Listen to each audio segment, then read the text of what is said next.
Welcome to this discussion on how to inspire creativity within your students. Today we'll be considering how educators can inspire a creative spark within their students through creative writing.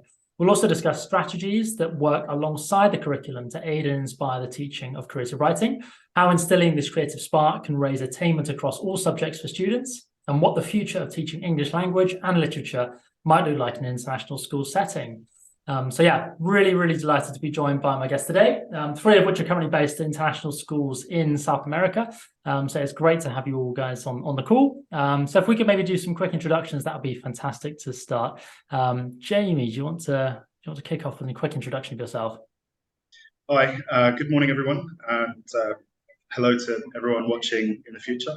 I'm Jamie Walker. I'm currently the head of English and the TOK coordinator at an international school in Sao Paulo, Brazil. I've been here for 7 years now.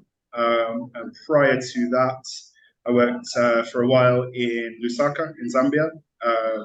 My background, my development, my training was in colleges in the United Kingdom, so working in FE. And yeah, I'm really delighted to be here today. I think that one of my real passions as an educator is kind of helping people to be at their best, whether that's colleagues, whether that's students, and looking at how 21st century curriculum help to allow students and teachers to really be at their best. So it's lovely to be here, and thank you ever so much. Awesome. Thanks, Jamie. Marvin, do you want to go next? Yes, I'm Marvin Mansueto, and I'm currently teaching here in one of the international schools in Chile. And I've been an international educator for more than 15 years now. So I taught in different countries in Asia and at the same time in different countries here in South America. So I'm very passionate when it comes to teaching and making an impact as an educator to all the learners in different countries. And, as an educator, we should be a light or some sort of a guiding force for our students to make a change or impact in our society. Thank you. Thank you very much, International School Network, for inviting me today. Brilliant. Great to have you on the call, Marvin. Zeba, do you want to go next? Yes, certainly. I'm Zeba Clark. I'm deputy head at St. Paul's in Sao Paulo, so across the way from Jamie. I've been here 2 years, and I've had a long career in teaching. I've been teaching over 30 years in state schools in the UK, in independent schools in China, Belgium, and now in Brazil. And before that, I was a journalist. So I have a long-standing interest and love of writing. I've written 5 novels, cheesy romances, 5 that have been published, and a couple more that are on the stocks and ready to be edited. So for me, creative writing is really one of the key things that we as teachers can offer to our students. And I also am very involved in digital strategy and looking at new tools for students. So rather than saying no chat GPT ever, things like how do we incorporate the really exciting developments in IT into our practice? Fantastic. And Trevor. Hi, good afternoon. In the UK, I'm based in the UK. I feel a bit of an imposter amongst these 3 lovely people I'm with today, because I'm currently not directly in education, but I was, like Zeba, I was a teacher for many years, a deputy head for over 30 years. I taught in international schools, independent schools, state schools, and I was also, for my sins, an independent school inspector. But now in the UK, I've run for 15 years now a company called Authors Abroad. And we work with about 1,000 international schools all over the world in 70 countries. And the ethos and the aim of what we do is all about inspiring children to develop creativity, to love and develop a lifelong love of reading and writing. And to do that, we send in authors, poets, storytellers, illustrators to set that spark going in children. And it's certainly an amazing opportunity to keep in touch with education. And I'm very honoured to be invited today to speak to you all. And I look forward to sharing our thoughts with everybody as we go forward. So thank you to everyone, particularly Max, for organising the morning. Brilliant. Thanks, Trevor. Awesome to have you guys on the call. So yeah, I think we're just going to jump straight into the first question, actually, which is, why is creative writing such an important part of a child's or young adult's education? Who'd like to pick that one up? I'm going to start on that right away. I was scrolling through Edu Twitter, and I saw a really lovely cartoon, and it was connected up with the idea of mental well-being and mental health and writing, and it was a kind of muddled up ball of gunk. Could have been rubber bands, could have been wool, could have been something, but it was this great big messy mass, and then and it said "my mind," and then the next frame in the cartoon was a very neat and orderly set of like an image of a page. It was very simple, black and white, really moving, and it basically said "my mind after journaling." And for me, I think that's the big thing. Particularly, I have pastoral duties and safeguarding responsibilities, and we're looking at a real mental health crisis particularly for teenagers. And I think if we can get the love and enthusiasm and creativity of those small kids in junior school and really preserve that into teenage years and keep them writing creatively, privately, doesn't necessarily have to be shared. It's one of the biggest pathways to helping children build their resilience, build their mental health, and build that ability to really know themselves. You'd like to jump in? Okay, for second language educators or for second language learners, I would like to say that creative writing also develops students' communication skills. I think that's one thing that we need nowadays because, communication skill is an essential skill in today's world. And, where effective communication is a key to success in both personal and professional life. And writing creatively helps children and young learners to develop their communication skills by allowing them to express their thoughts and emotions in clear and concise way. Being an educator, we have to make sure that students develop their 21st century skills, and communication skills is one of the key aspects in order for them to be more successful in their lives. I'll jump in there if I may. I obviously agree with all of those comments, but for me, creativity from the very beginning is all about developing one's or the child's personality and independence, and for them to develop their own way of thinking, critical thinking, and also very much their personality. That's what it's all about. And I think in teaching, we get bogged down with very prescriptive teaching methods, and I think to develop creativity, we have to take risks. And we have to let children find their own way, not be worried about making mistakes. And one of the biggest things I hear from the teachers that we send into schools all the time is the one thing they do is praise, praise, praise, and make mistakes. Don't worry about making mistakes. That's how we learn. And to become creative, you've got to let yourself be free. Must be free. Don't worry about what you put down on paper. Just get as we say, just get the juices flowing. Yep, totally agree. Yeah, I agree. Yeah, and I would like to add up. Sorry, go ahead, Jamie. Well, I was going to say that I think everything here comes back to kind of things that everyone else in the room has said. I mean, we've talked about future-proofing and 21st century skills. We've talked about the kind of the heart of stoicism. Ziba mentioned it, know thyself. And I think what Trevor said that's super, super important is this idea of mistakes are a valued learning kind of cycle. We talk about iterative learning cycles in our workplace so that kind of the feedback helps people to improve over time.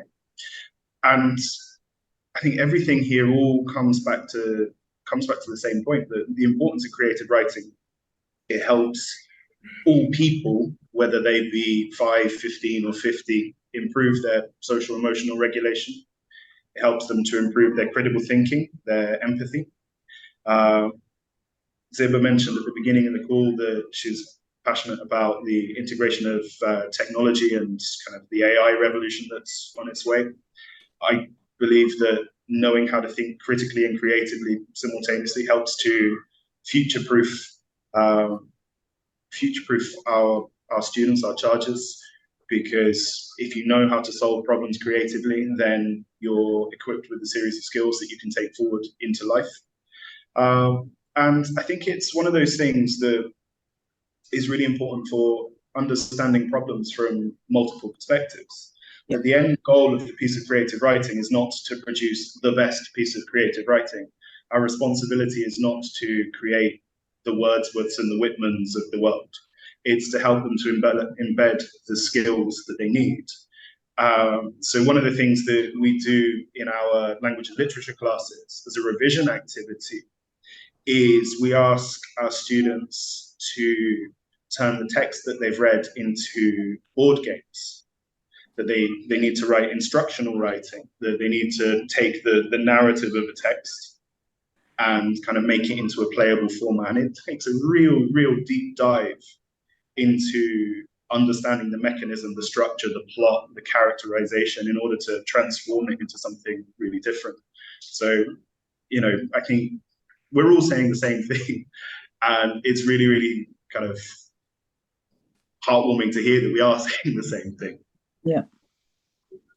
And also one thing that I need to emphasize is that, you know, as, you know, because I teach a lot of second language learners, and creativity helps them to boost their confidence and self-esteem. You know, when children and young adults write creatively, they are express themselves in a unique and personal way. And, you know, in this kind of manner, it boosts their confidence and self-esteem level. And because they are very proud of their creations, and they are also encouraged to share these creations to others. And, you know, every time I ask my students to boost their confidence and boost their creativity, I ask them to, okay, I would like you to look for a creative space. You know, creative space is very important for them in order for them to release their creativity. So finding a creative space is very important.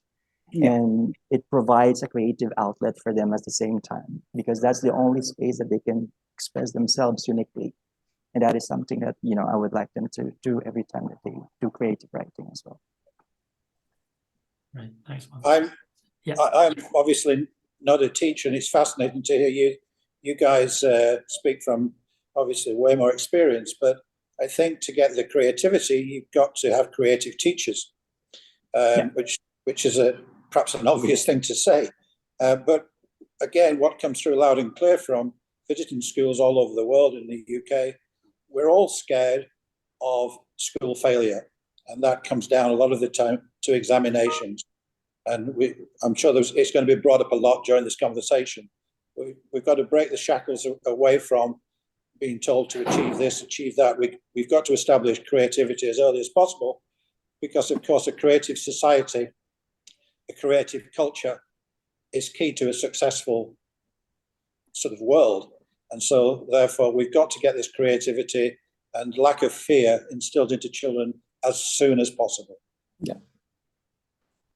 And considering how this practically relates to individual school settings, how do you encourage your students to engage with and find inspiration in a text that you have chosen or is prescribed through the curriculum that they may not have maybe initially been inspired by? So how do you sort of bring your own creative spark to the classroom to inspire your students in that way? And for me, that one is all about you have to, I think it's about not being afraid to show students in particular that you can play games with a text. You can cut it up, you can mess it around, you can reframe it, or you can rewrite it, you can visualize it. There are all sorts of things that you can do. So, and one of my favorite exercises is to get children in pairs and to get one to read something aloud and then the other one to draw. So I've used that a lot with books like To Kill a Mockingbird, you know, make the map of Maycomb and things like that. So using children to getting them to try to use the words and interpret them visually. A lot of drama, role play, word games. I started out life as an English and drama teacher, so I've always tried to get children up on their feet as much as possible, and sharing and pairing, and then giving them. I think for me as well, another key thing is giving them a target in terms of, if you haven't written something in the end of this 2 minutes, 5 minutes, 10 minutes, it's not the end of the world, but let's see what you can do. So not making it high stakes, but giving them kind of bursts of creativity, short bursts of creativity, and then trying to, as they get a bit more confident, to build that up and give them longer. I think for me, the key to that is coming back to something Trevor said about kind of the dangers of prescriptive teaching and prescriptive curriculum. And for me, the most important thing is to have highly collaborative teams of teachers, whose work is done in an environment completely without ego, so that the best ideas are what rise to the top. And also in an environment where student voice, choice, and agency is an essential part of the curriculum. So our IB students are currently doing their final exams right now, and my teaching partner and I, we co-teach the diploma course, second year diploma course, and we had a proposal for an outline of texts, and rather than saying to those kids, this is what we will do, we said, well, here's our proposal, what do you think? What would you like to explore? What would you like to change? And yeah, it took a couple of lessons to take a deep dive into those texts, but they made the changes. And having made those changes comes ownership with those changes, comes a shifting of the point of responsibility. If we think in a class of 20, and if we're in a class of 20 and the teacher has chosen the text and said, here you go, students, this is what we will do. One, there's a really kind of direct power relationship there. But two, there's no sense of student voice and agency there. By taking those couple of lessons to slow things down and to bring their voices in, they take ownership of their work. They feel that their voices are valued because they are valued, and we made changes accordingly. And it's something that we try to embed from grade 6, grade 7, grade 8 upwards, that we want our students to be able to make these decisions for themselves, so improving their critical thinking, their evaluative skills. And that requires having brilliant creative teachers, because it's very, very easy to teach to text. And in a world of ChatGPT, of AI, it doesn't matter what metaphor X on page Y means. Mm-hmm. It matters your ability to navigate things for yourselves. And so when we're looking for staff to come on board, we're looking for really, really creative people whose primary goal is to work with other people, not to deliver content. I think that's a really important aspect, and I think the other thing as well is the ability to pivot and make the most of student response as well. And I've taught A-level as well as IB and GCSE, and one of those it's that thing that that you've got a situation where quite often the children themselves are not like a text, and one of my most difficult classes was teaching a lot of boys. I had a very boy-heavy class doing English, Lang and literature, and one of the set texts was Carol Ann Duffy, who they hated. So it was like, how do you take that? So essentially, it was the world's wife. They knew they had to do it. They were kind of, they were just absolutely vehement and vitriolic about her and about the poems and things like that. So I said, okay, so let's take time and really unpick. How would you respond if you were Mr. Midas or whoever, the poet, the big bad wolf in Little Red Cap? How would you respond? as a man, as a masculine voice to these accusations and her attitude. And they wrote amazing responses. And first of all, they did a lot of trashing. It took them a while. And we spent, I don't know, a good couple of weeks of time in and out of class, really playing around with ideas. And I think now as well, what I would be doing would be, I would say, okay, let's look at the response through ChatGPT. Okay, so this is the poem. Let's use ChatGPT to say what would one of the characters say, what would the dialogue be, and then saying, okay, so that's ChatGPT. Now, can you do better? So setting them challenges and using their emotions and what they bring, and showing that you're aware of student context and really supporting them with it. And I think that gets them into the task. And once they're into the task, usually amazing things happen, as you say, Jamie. Can I build on Zeba's comment about ChatGPT? I think it's a really, really interesting tool if used appropriately for promoting higher order critical thinking skills. Yeah. So our grade 8s recently, they're halfway through a unit conceptually framed around the concept that words have power.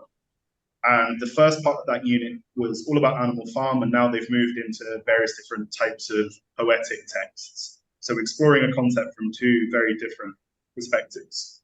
And I had a student who's very, very capable, who ended up finishing his work early. And the assessment that they were working on is that they needed to create a newspaper project in small groups, exploring the events of Animal Farm from a specific particular bias. So they were either writing from the bias of the pigs, bias of the animals, bias of the human beings.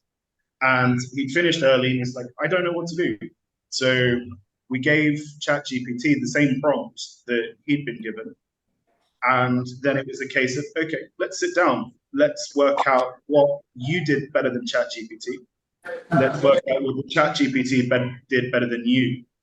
What would you like to learn from it? And so immediately, the high achiever who felt like they had nothing left to do had a lot left to do, because his point of thinking had been moved to really high order critical thinking skills. Yeah. So I'm with Zeba that it's a really interesting opportunity to actually augment creativity rather than some sort of threat. Yeah, I agree. And it's that thing about we have to teach them that we're not afraid of it. I think as the adult in the room, I think that's one of the key things there. We can't be afraid of this stuff. We've got to engage with it and look at how and it's exactly as you say, Jamie, that we are trying to be to get the creative teachers who are going to say who aren't going to be phased, who are going to say, okay, I don't know how to work this yet, but I'm going to give it a go. And that, as well as modeling a really powerful kind of attitude to learning, that when the teacher themselves are saying, okay, you guys probably can use this better than me. How are we going to use it? And working with students to really model the behavior that we want them to then adopt as learners. Yeah.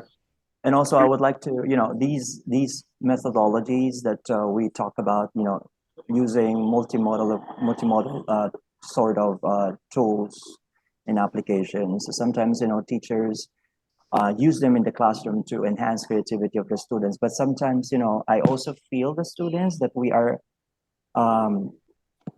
not giving them choices. So I would like them, creativity is also important by giving our students or offering them choices. If we provide students with some degree of choices, for example, choosing the right text for them that they would like to read, or the assignments that they would like to complete. So when students have some agency in their learning, so definitely they are more likely to feel invested and engaged in this process of creativity. And we need to make sure that students have choices, has this kind of agency of choosing which sort of text or materials that they have to choose, because sometimes we just follow the curriculum, and whatever the curriculum says that we need to teach is we teach it, like the text, the novels, and everything related to curriculum. So I think offering choices and giving them agency is also enhancing their creativity, and this will boost their creative talents in writing as well. Yeah. Can I add something there? Marvin mentioned the idea of giving agency, and I think a really powerful idea that I came across in the last 6 months to a year was actually the way that we talk about agency. The agency actually is not something that we give. Agency functions on the deficit model. It's something we take away. Choice is something we provide. Choice is our knowledge and skills as inputs, and we want broad ranges of choice. Agency is actually reciprocal. It's about listening. We can't ever give agency. We can only ever take it away. Every individual in each of our classes has agency, and actually part of our jobs, whether that's through creative writing, creative thinking, critical thinking, education, is to help students understand how to use their agency appropriately and effectively. Every time a student doesn't come to school, that's them expressing their agency. Every time a student misbehaves, that's a student expressing their agency. So yeah, it was a framing thing that came to me, and it's really revolutionized the way that I try to think about kind of kids, students, teenagers, not colleagues, people, not just in terms of in a classroom, but just in terms of everyday interactions. I think one of the things we found with when authors and poets go into schools, the one thing that turns the kids on, so to speak, or gives them that spark, is that the authors are a complete surprise to them, so charismatic and inspirational, but they're on the kids' wavelength, and they've got a role model they can identify with. And it's all, as you've all been said, about ownership, sharing ownership of what you're doing with the students, so they feel they're part of the learning process. And I think it's also very important for teachers to be seen to be vulnerable as well, that they can make mistakes, because once the kids can see that a teacher's vulnerable, and he or she is not scared to be seen, not to know everything and be perfect, etc., but to even share their own work sometimes with the children, so the children can analyze what you've written and share your work with them and your thoughts. And that link of teacher student, I think, is very, very important to the learning process, and trust. And I think if you can show the vulnerability and the kids can relate to that, I think it's a much better working environment. Slightly off track, but I think it's a similar theme to what we've been discussing. Yeah. I think that's absolutely, I would absolutely endorse that. One of the funnest times that I had, certainly as a head of English, was I was on the Isle of Man, and they had a literary festival every September, and a key part of it, and one of the reasons they got funding from the Isle of Man government, was that they basically ran schools visits, and they would get over every year between 3 and 6 children's writers aimed at different children of different ages. And it was a really transformative exercise. And one of the nice things was that very often the writers would come in and kind of gently, poke fun at the teachers, and slightly play devil's advocate, or challenge the school vibe and that kind of thing.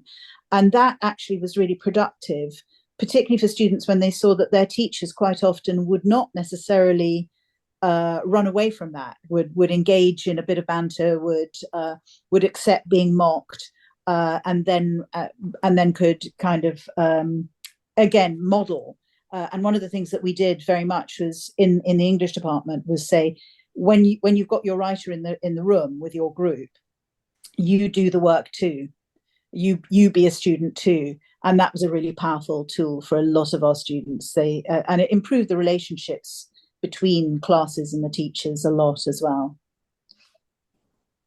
Yeah, that's a really important thing. I think what both Trevor and Zebra have said here, I think a guiding principle is never ask people in your classroom to do things that you don't want to do yourselves. That Exactly. we're not playing around with Henry VIII.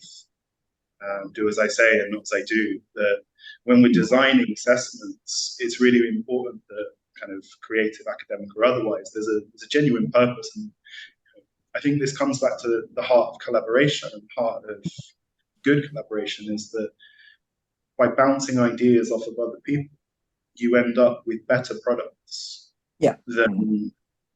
Why are we sitting here today? Why are we talking and sharing ideas? Because we all believe that talking to other professionals improves our professional practice. So when we design our assessments, we design them all so that students have access to the assessment criteria. We use the solo taxonomy as a form of scaffolding so that they're very clear what they've done and how they've done and why they've done.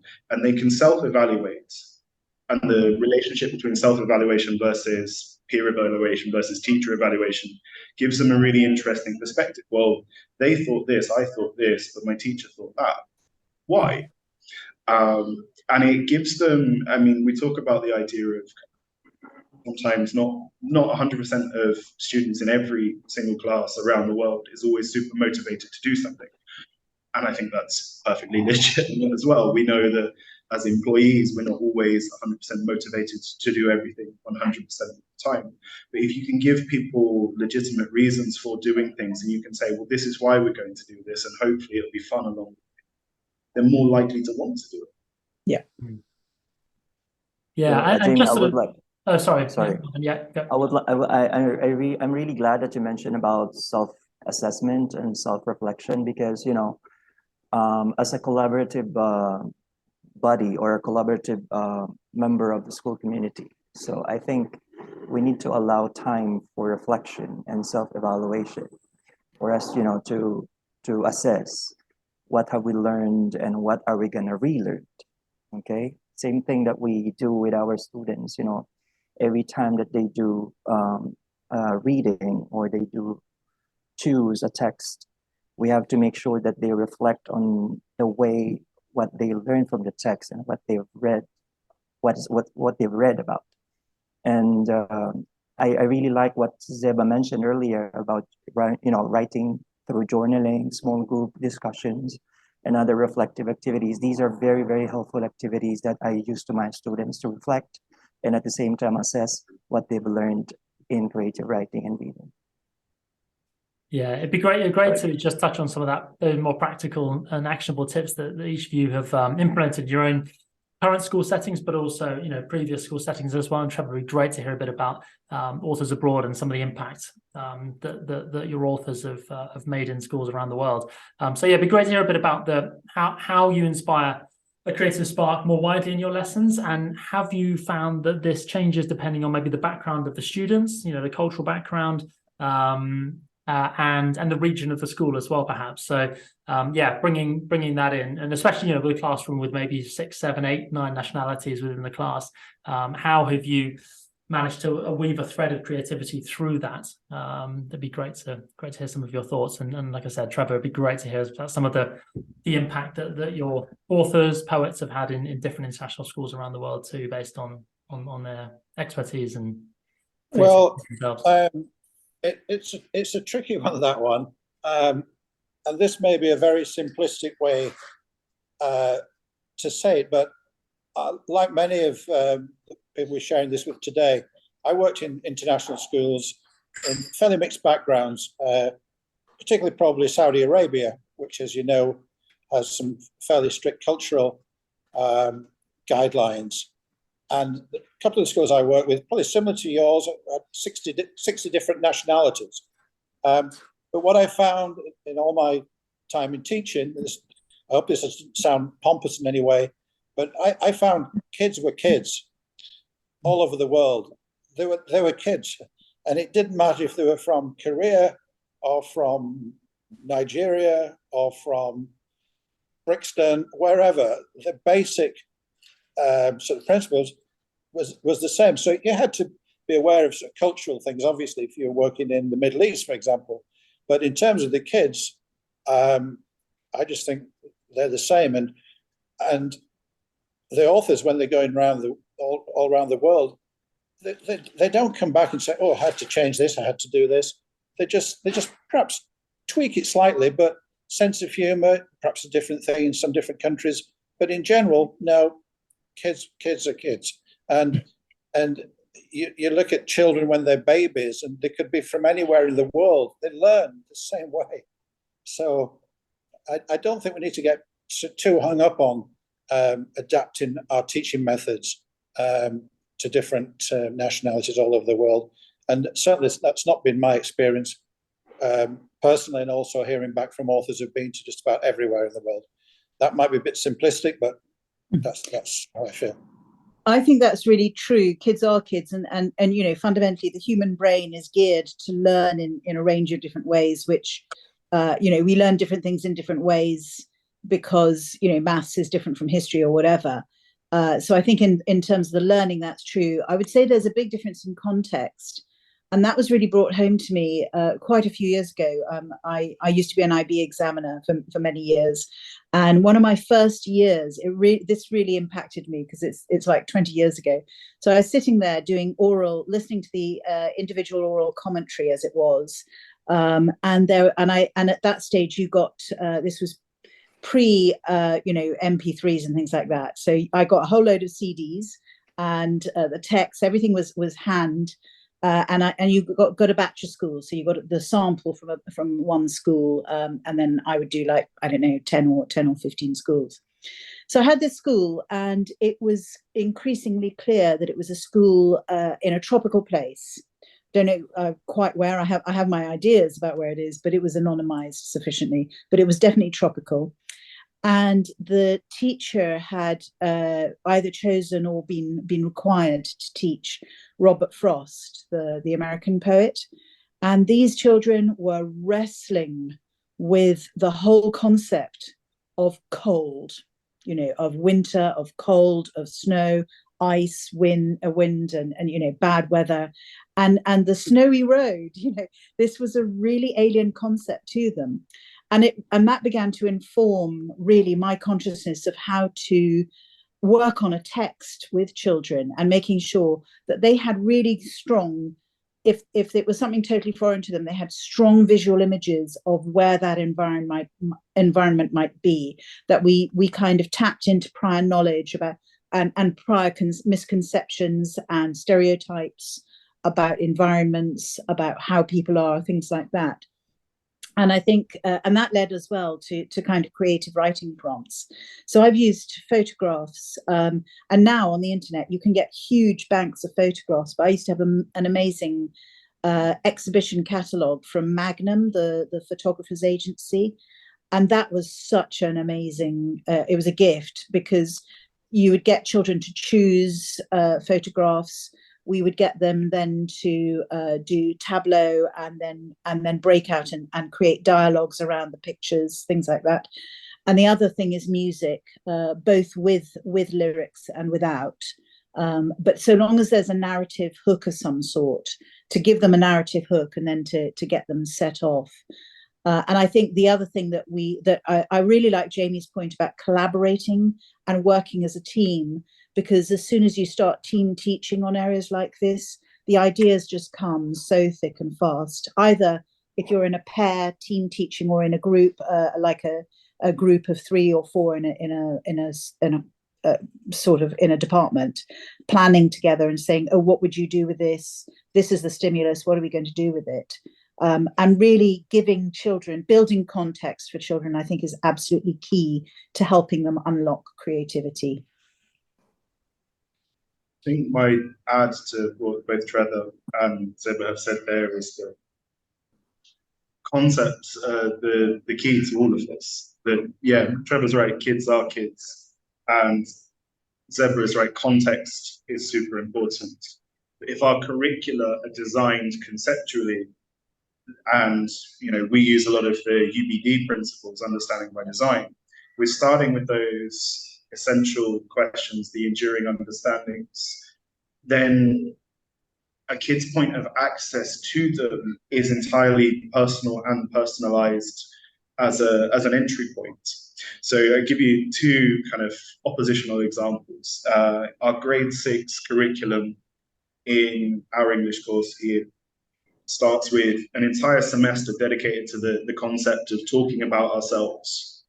Now, Trevor mentioned the idea that, yeah, we work in an international school context. There are people from different countries, different environments, different language profiles, as Marvin has mentioned. That's an incredibly equitable way to start, because what we're really asking is, through different text types and stimuli, can you learn to express yourself? Can you learn to talk about who you are? Can you learn to talk about that with other people and write and express and present? And then the second semester moves into a unit all framed around the world around us. So from a very introspective unit looking at about talking about oneself, they then need to look at sustainable development goals, global issues, which we know scaffold towards the IB's assessment. So from the beginning of grade 6, we're incorporating the sorts of knowledge, skills, and competencies that our diploma students are going to need in 6-7 years' time. And it works equally well at the other end. So we're just wrapping a unit on visual analysis with our year 11 students. So our first year diploma students, they spent part of the semester looking at photography as a text type for kind of non-fiction, and then they segued into advertising, intentionally in that order, because they could incorporate some of the knowledge that they took from photography into advertising. And so their advertising key assessment is to produce a pitch for the American TV show Shark Tank. That they've all been given the same product, they've all been given the same brief, and they need to kind of pitch that to some outside people. So the creativity comes in role playing and modeling, and then what do we know that they need to be able to do? That advertising is one of the potential text types in a paper 1 English language A examination. So there's kids who've played with the idea of advertising. They followed it through over the course as a conceptual unit. And then when they have to do their first ever practice examination in order to build the timed writing skills, they're not going to be scared of that, because they've been put in an environment, in a situation where it comes comfortably to them. Yeah, Marvin, any thoughts on that at all? Yeah, because our school is not an IB school, so definitely we have a curriculum that fosters curiosity in a way that we encourage students to explore independently and discover whatever is knowledge out there. So in our, because I believe as a creative teacher, we have to foster curiosity among our students, because this can help students develop a love of learning and inspire them to explore their interests further. And for example, in South America, we know that reggaeton is a famous famous genre of songs. So when it comes to poetry, we can inculcate, or we can somehow connect the studying poetry to reggaeton style types of poetry are made.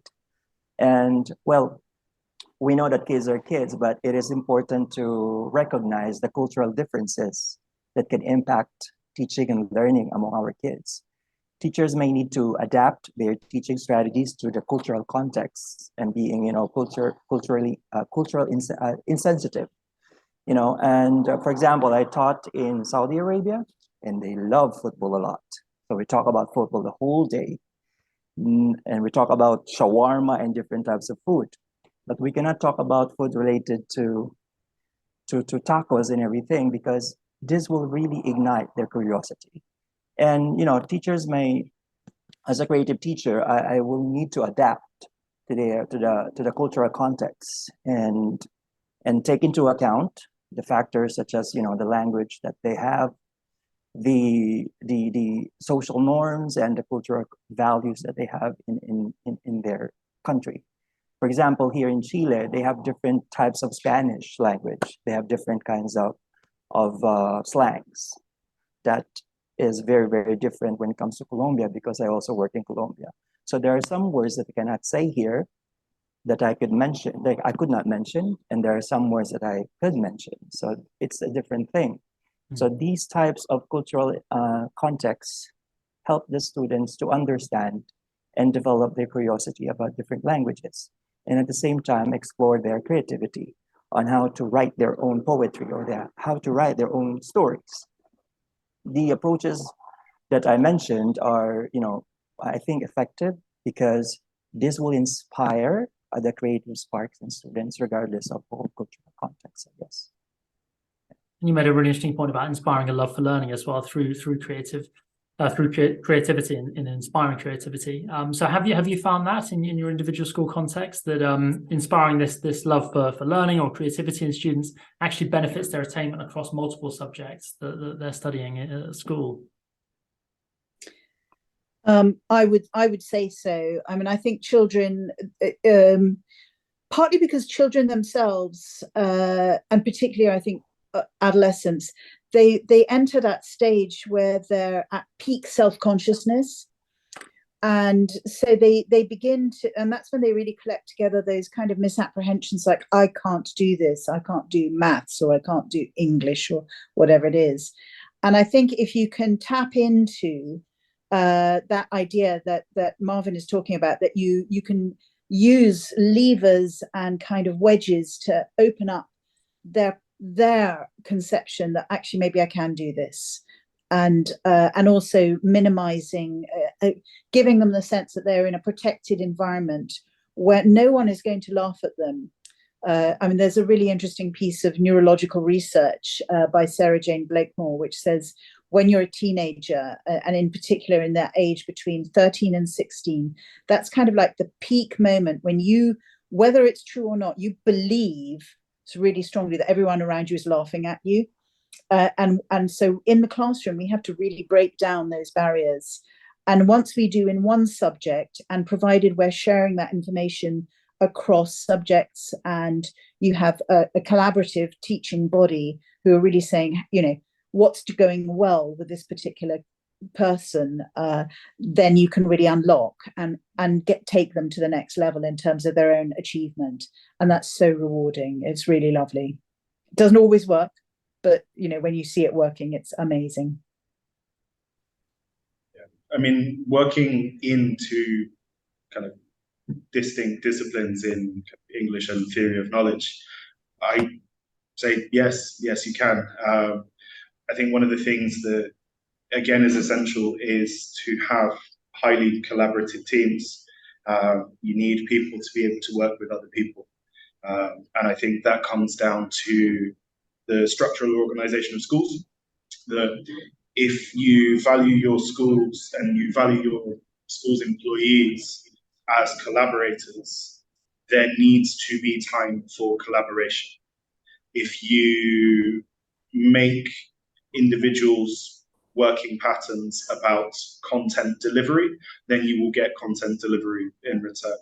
And I've seen it kind of manifest kind of the kind of creativity in other courses in theory of knowledge. So we were looking at the ideas of mis, dis, and malinformation in our first year theory of knowledge class this year, a few months ago now. And what we asked the students to do, the plan that we came up with, was that we wanted them to make their own mis, dis, or malinformation campaign.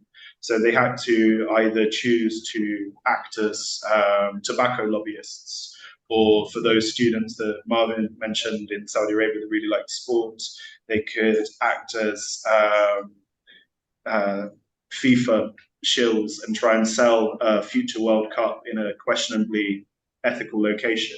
Or for those students who are more interested in fashion, we gave them a case study related to the fast fashion company Shein and said, okay, greenwash on behalf of this company. And so they had to take the ideas that they've been kind of working with, and then they had to apply them. And I think we come back to the same fundamental truth, right? The people learn things for the best when they're asked to do things rather than asked to receive things. You know, we come back to, why do we not use Paulo Freire's banking model of education? These are not cups to fill up, they're human beings, and human beings who are actively engaged in the world are, you know, as Trevor said, they're going to solve their own problems. Our job, I genuinely believe this, our job is not to teach. I think the concept of teacher is a bit of a misnomer, that in a world where students have access to knowledge and information at the touch of their fingertips, our role is not to teach, but to curate. Can we put things in front of them in such a way that ideas come to the fore and they can work with them themselves? We're not here to tell people what to do. We're here to show people how they already know how to do things and kind of encourage them to be better versions of themselves.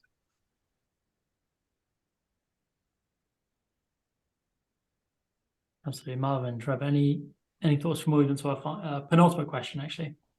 I totally agree to what Jamie said, that we teachers are considered to be facilitators of learning. So, you know, I think it's obsolete to think that teachers are the fountain of knowledge in the classroom. So we are considered to be the facilitators, or the guide, or the coaches, the mentors. So we are considered to be like that nowadays in a modern world. I would just agree with all of that, really.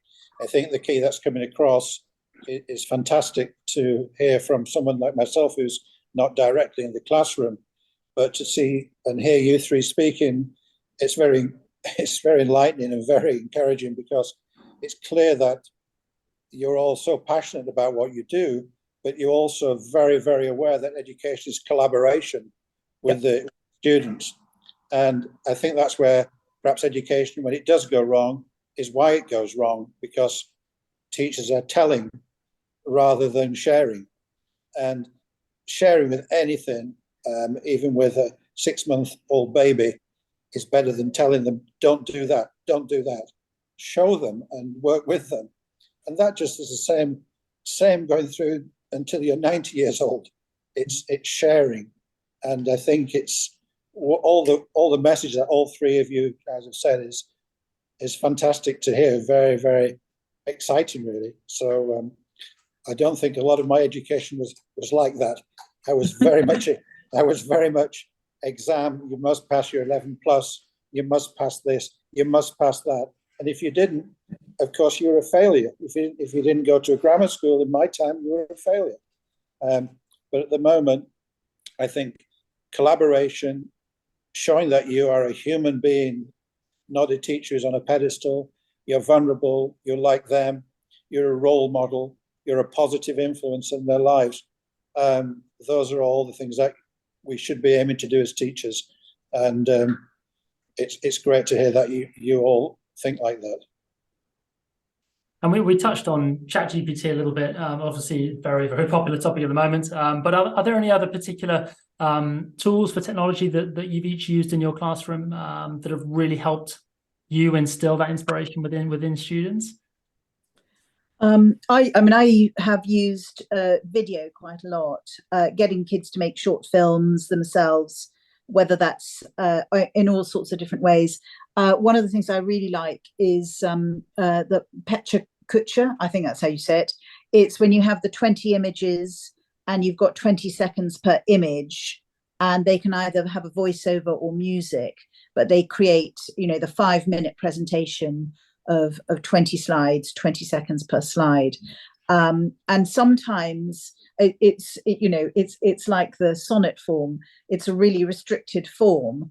And sometimes it really unleashes creativity. Sometimes it stifles it, I think. You have to judge really carefully what the presentation should be about. And again, back to a point that I think lots of people have made, both Marvin and Jamie have made, giving student autonomy, giving them some choice, giving them control and a sense of ownership for that kind of exercise. As soon as you're using technology in a kind of creative way, part of that lesson has to be, you own this. This is yours. This is your presentation. This is your video. This is your podcast, whatever it is. So, and again, I love Creative Cloud, Adobe Creative Cloud. There are lots of ways of using that in ways to show that children can show their creativity, because they pick it up much faster than we do, I think. So if you're looking at something like Photoshop or design, some of the design and layout, Audition to make a podcast, and the editing suites, students can use those really effectively, and not in class time. I generally say, no, you're not doing this in class time. But I have collaborated with colleagues in computer science, IT and computer science. I've collaborated with colleagues in other subjects, so that we kind of do a joint project, cross-disciplinary, and then we find the time in something like computer science, or even in tutorials, to do the nitty-gritty editing work and things like that. Brilliant. Jamie, Marvin, what about yourself? Technology? Right now, sorry, go ahead, Trevor. I think we touched on it a little while ago when we were chatting before we had our on-air conversation. One thing that came up, and we found it very, very powerful with performance poets visiting schools, hip-hop, rap. Rappers in schools get amazing success. And hip-hop music, as we know, is the most popular genre of music there is at the moment. And it's something that all the kids relate to. So for a rapper to go into school and to get something that is on their level and something they can engage with. I know it was mentioned before, I think Jamie was quite knowledgeable on how he was using rap. I can't remember what he said, but it's one of our most successful styles of communication as a rapper going into school, particularly engaging with boys. We've had numerous occasions where we've had teachers come up to the poet at the end of the session and say, I can't believe that boy actually wrote something down in that lesson. He hasn't written more than 2 lines in 5 years he's been with us. And suddenly at the end of a session, boys are going up to the rappers very discreetly and saying, wow, that was cool. Things like that. So again, it all comes back to being on their wavelength and collaboration and engaging with something that's relevant to them. You probably have far more knowledge than I do in the classroom, but that's the feedback that comes back to us time and time again, how the performance poet, particularly rappers, are very successful.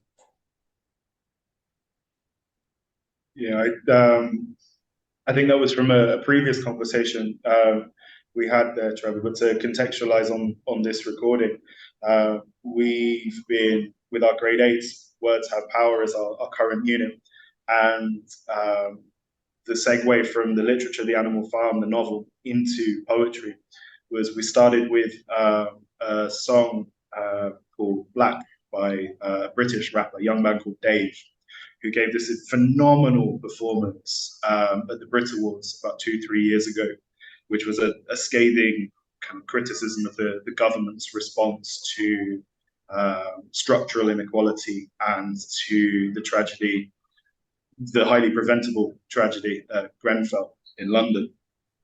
And we started with this, and then we moved into Maya Angelou, and then we moved into Linton Kwesi Johnson. And so the kids were looking at 3 different poems in 3 different time, place, and space contexts that were all, our essential understanding was the idea that extended metaphors are a valuable way to talk about identity.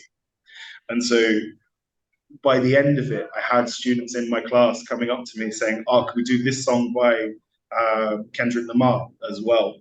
Because there were, as Trevor mentioned, there's particularly boys that really respond and resonate to that. So it can be, but I think it has to come from a position of authenticity, that I am very happy integrating that into my classes because it's something that I am passionate about. I love hip hop music. I wouldn't try to force that upon a member of staff who's not familiar, not au fait with it, because I think it has to come from a place of authenticity. The kids respond when it comes through in an authentic manner.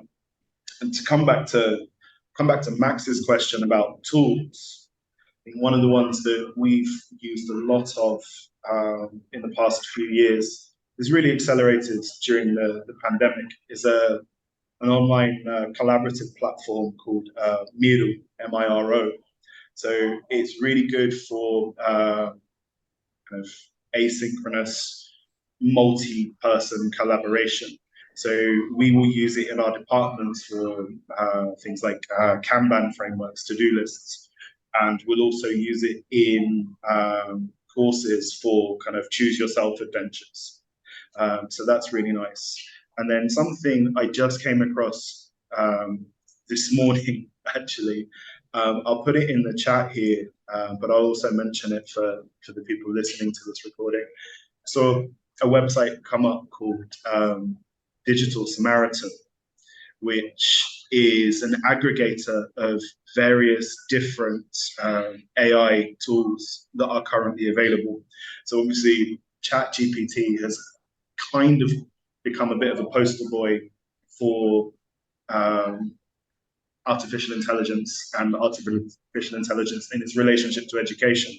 But actually, I think knowing how to use good tools means knowing what tools are available. And so I really like this website because it gives you a rundown of different ones that are available and kind of encourages people to play with it. And what have we all said here? That play is the heart of creativity. So that's my add. That's brilliant, Jamie. We'll also add that link in the at the bottom for people to click on and have a look, because that could be super useful for listeners. But in my classroom right now, we have a project that they need to create a website. So we're using Google Sites. So because that is the platform that we have been using ever since. So we're using Google Classroom. So in my case, I pose a question. I ask a question to my students, and they do a little bit of short answers in quick write activity. And well, right now in my 8th graders, we are teaching the process of writing. So we are doing the writing process right now, and we are focusing on the different steps of the writing process. So last step of the process is publishing. So we will be creating a website for them that they will be publishing their work. And we're also focusing on the 5-paragraph essay. A little bit, tasky, but, when it comes to revising and editing, so it's a lot of work. We do a lot of collaboration with that when it comes to students. We also ask our students to do a mentor-mentee activity. This kind of process is very helpful when it comes to students getting feedback and how to give feedback and improve their own writing. So, well, yeah, we also would like our students to collaborate with the discussions when it comes to giving feedback to one another. And I guess the only thing that we would like to make sure that students use in using technology or other applications, it must be not complicated for them to understand and to at least get to know the website or the application. So it must be user friendly, because I've been teaching middle school for 6 months now, and I would like my students to understand it better. And I think Google applications and Google platform is a way user friendly for them. Yeah. Brilliant. Wonderful. And we've got a bit over the time, but very quickly, my final question, based on your experiences, what's the #1 resource that you think every teacher should have in their arsenal to spark creativity when teaching literature and language? And for me, I think I like a basic whiteboard and a good projector. And I think that pretty much you can get a really good lesson, really stimulating activities, really stimulating discussion, even if it's just as simple as I say, a whiteboard. And we'll nowadays we're all in class with our laptops, so it's basically your laptop projector whiteboard combo. I'm not particularly fussed about it being an interactive whiteboard, and I think that the thing that is also easy to forget is really good source material. I've had lessons with students which are, here's a poem on a piece of paper, and the good old-fashioned technology still works as well. Yeah, I agree with that, Zeba, because I always use projector in my class, especially if I am, showing them some slides when it comes to their presentations. And a digital access to online library is also important, because sometimes students like to choose their own books. So I would like them to have access to our digital library as well in the classroom. So I make sure that they have iPad or tablet or electronic devices available in the classroom. I don't allow them to use cell phones because sometimes cell phones are it's a source of distraction. So as much as possible, I want them to use a bigger screen that they can read. Totally agree with the cell phones. The less we use them in class, I think the better. So in terms of resources, probably going to be no surprise that I would say that the number one resource to spark creativity is other teachers and time. Fundamentally, if you want people to be creative, you need to give them time to be creative. And there's some really interesting research into the concept of creative idleness, that actually having thinking time allows people to have kind of time to think. If I was to choose a physical or digital resource, I've been really lucky to work with our Director of Learning, Anna Gogeth, for the last 2 years.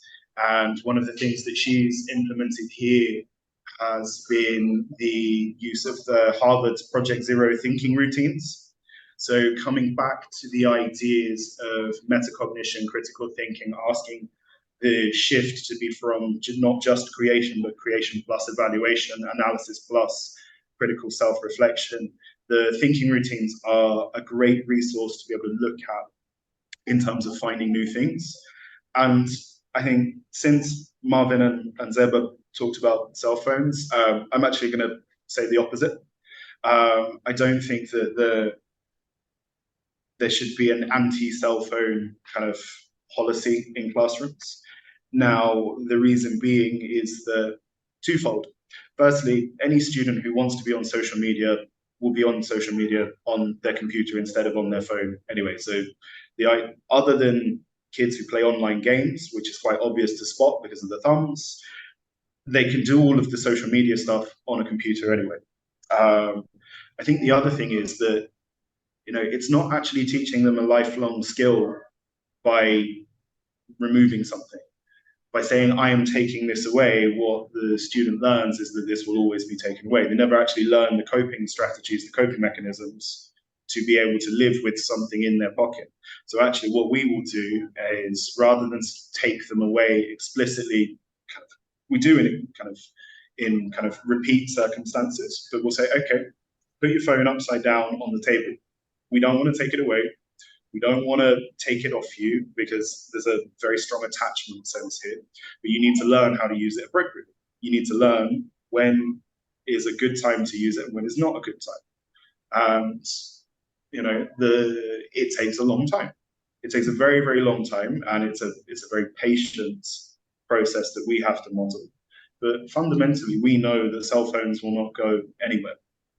And therefore, if we're equipping with the skills to learn how they can be kind of productive people during their days and have their cell phones with them, we've equipped them with a life skill that they wouldn't have if they go to university and if someone's always told them, I will take it away from you. Because no one's taking it away when they go to university or to college. That's interesting, because we have been working with a company called Digital Awareness and doing quite a bit of research into this. And I think that there is a shift to saying that they've got their devices, as you say.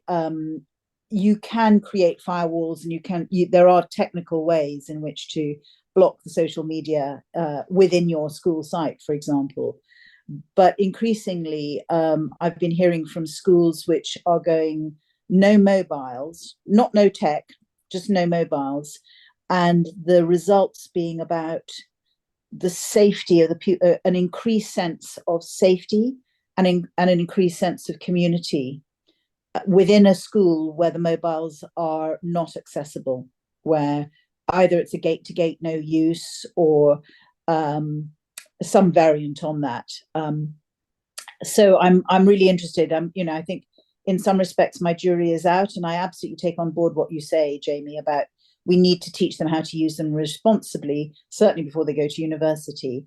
But there's I think we're still in a period where we don't fully understand the consequences of the social media itself, and also we don't necessarily understand the teenage brain and its plasticity and vulnerability to things like addiction, and in particular mobile phone addiction. There's some really interesting work being done on this in Florida by a group of psychologists there. And again, back in the UK as well, I've come across all sorts of different stances on this. And as I say, I don't think there's a right answer, but it's interesting that you're saying that, Jamie, and at the same time, there's a real move towards going no mobile in school in quite a few jurisdictions and different countries and different educational systems. It's really interesting. I think the fundamental difference is that that's a top-down senior leadership perspective rather than a classroom teacher perspective. That if a school implements a policy, that's one thing, whereas what one does in a classroom is slightly different. And we've talked about both have their values and their merits. And I would quite happily work in a no mobile school if that was an implemented policy. But we talked about the idea of trust, and I think there is definitely kind of the research, you're right, does point out kind of addiction things, but by saying, okay, here's your pacifier, here's your dummy, and it's close to you, I'm keeping the trust within the room rather than kind of putting them in an environment where they don't kind of generate trust. So I think both are fantastic. And it's just a case of whether something is top down or bottom up. Yeah, Jamie, I totally agree with you when it comes to making sure that students use cell phone responsibly. Yes, in our school, in the department that I'm teaching right now, which is middle school. So as much as possible, there is some sort of age constrict. We tend to make our students be responsible in using gadgets, but we also need to consider that students in middle school, for example, are not amenable when it comes to using social media, because remember that social media is age restricted. So that's something also that we need to consider. Well, aside from the fact that we are using gadgets in digital learning and reading, because we are also worried about the eyes of our students if they use their cell phones to read. So as much as possible, we would like them to bring iPad or tablet because it has a bigger screen, and reading something on their cell phone somehow, affects their eyesight. So that's why we tend to not to let them use their cell phones while they're reading, but in other way, they have to use bigger screen devices and sort of that. Yeah. Brilliant. Thanks, Marvin. I know we've run out a bit of time here, but very quickly, Trevor, is there one particular resource from authors abroad that you found particularly useful from feedback from schools that we can maybe direct listeners to as well? I think one of the things in general in education is a sense of humour. I think if there's humour in the classroom, then there's success. If the children enjoy being in a classroom where there's humour and there's acceptance, as we've said all along, of making mistakes, there's the acceptance of collaboration with the teacher, respect. Those are the key resources in the classroom. The other things are obviously taken for granted in a way, but those personal things are the key to making teaching successful. Brilliant. Thank you so much, everybody. I know, like I said, we've run out a bit of time here, but yeah, it was really, really interesting discussion. So I thought I'd let it run. And yeah, thank you for sharing all your insights and some super interesting practical and actionable insights there that I'm sure people can take away and adopt into their own classroom environment. So yeah, thank you once again for your time, and hopefully we'll do a part 2 session soon.